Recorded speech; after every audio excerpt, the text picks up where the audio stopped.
Hey guys, it's the MedStudier, and today we'll be looking at myocardial infarctions. Also known as a heart attack, this is a serious medical condition whereby the blood supply of the heart is suddenly stopped or blocked. This is usually due to a clot. If you haven't already, please check out my video on the coagulation cascade in order to understand how this clot may form in the first place. But how does this occlusion happen in the first place? Well, in my previous video, we talked about atherosclerosis. So, when the plaque forms inside of the coronary arteries, it has two main parts. This includes the hard fibrous cap, as well as the soft interior made up of fat, cholesterol, and other components. However, this plaque is constantly facing stress from the blood flow in the arteries. This increased pressure can cause the fibrous cap of the plaque to break off. This means that the tissue factor of the plaque will be exposed to the bloodstream and hence activating the coagulation cascade. Platelets will then adhere to the soft interior of the plaque in order to enhance clotting to occur. The vessel can then partially occlude or even fully occlude. When there is a full occlusion of a cardiac vessel, there is reduced oxygen being provided to the heart tissue, which then eventually leads to tissue necrosis of the heart. This is fatal as necrotic tissue cannot function and contract, meaning that the heart may no longer be able to pump blood efficiently to the rest of the body. When there is a pathology to the heart, we can see this on an ECG. A standard ECG reading of a healthy heart will look like this. The different parts are named as P, Q, R, S, and T. Within this, we have segments and intervals.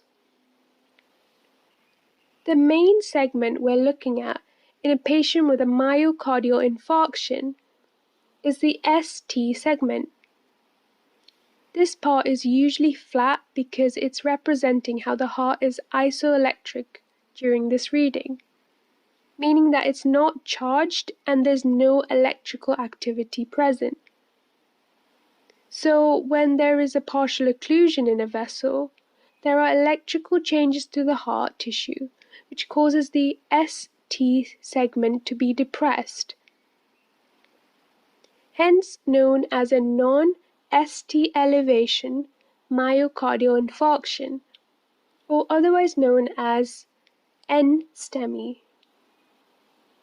Whereas when there is a full occlusion of a vessel, the electrical changes to the heart mean that the myocardium will present as a ST segment elevation, and therefore called an ST elevation myocardial infarction, and hence the name STEMI.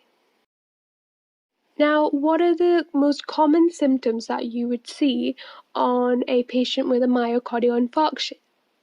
This includes a chest pain, which is often described as a crushing chest pain, and the individual can also have referred pain, like on their left arm or jaw. Sweating and fatigue are also some of the other common symptoms present. So, how do these symptoms occur? Chest pain is one of the most common symptoms of a myocardial infarction. As we discussed before, the complete occlusion of a vessel will lead to tissue necrosis, and the dead tissue material can then initiate a local myocardial inflammatory response. The inflammatory mediators can then irritate the nerves innervating the heart, i.e. the cardiac plexus. The brain then perceives this irritation as pain coming from these nerves and hence causing the crushing pain or chest tightness. This inflammation can also cause the irritation of the vagus nerve, specifically its cardiac branches, hence activating the reflex vagal responses such as nausea, weakness, and dizziness. We also looked at how the necrotic heart tissue means that the heart cannot contract as efficiently. This would then mean that the stroke volume, which is the amount of blood ejected out of the heart per contraction, is reduced. Thus, the cardiac output is reduced. The body then tries to combat this through a reflex, which increases the sympathetic activity throughout the body in order to pump more blood out of the heart. But sweating is also a sympathetic response, and hence there can be increased sweating that can occur due to activation of the sympathetic system.